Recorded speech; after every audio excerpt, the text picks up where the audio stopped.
السلام عليكم. يلا فوارغ أو سجقات أو منبر بالطريقة الغزاوية أو الفلسطينية الأصلية. بالبداية رح يكون عندنا حبتين من البصل رح نفرمهم ناعم. تمام. بعد ما نفرمهم ناعم رح نفرم عليهم 3 حبات من الفلفل الأخضر الحار، ورح يكون معنا 4 فصوص من الثوم زي ما انتم شايفين. رح نفرمهم كمان ناعم ونضيفهم على خليط البصل المفروم.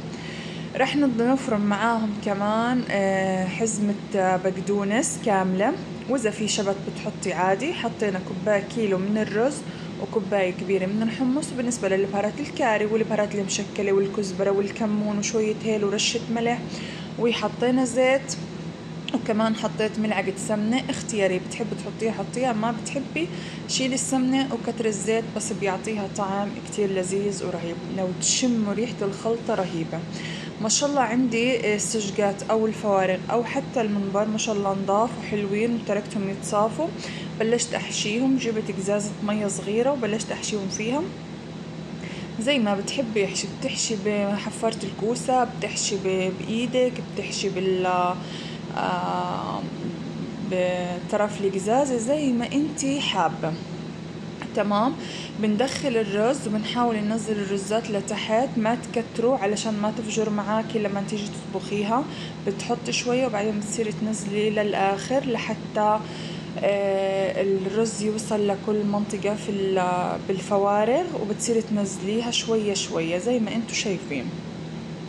طبعا بتخلوها هيك مسهمدة وكأنها مش محشية، ما تقلقوا، كله رح يستوي وينفش معانا، ونحافظ على شكل المنبراية في النهاية زي ما انتو شايفين. تمام كيف مبطبطة.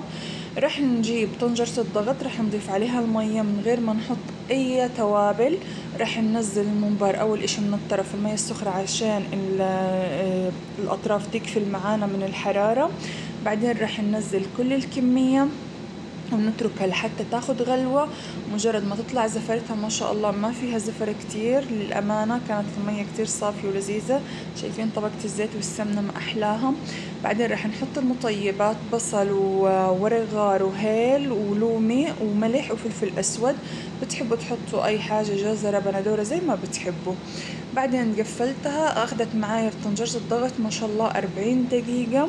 بسم الله ما شاء الله كان الطعم مستوي ولا أروع من هيك، مش ناقصها إشي. إحنا الفلسطيني أو الشوام بنقدمها من غير ما نحمرها، بدكم تحمروها حمروها. بنقدم معاها شوربتها وبنقدم معاها الليمون تبعها. ما شاء الله تبارك الرحمن. شايفين الرز كيف مفلفل معانا ومستوي. بسم الله، وصفة لذيذة حلو المطبخ الفلسطيني، جربوها ولا تنسونا باللايك والدعم. مع السلامة.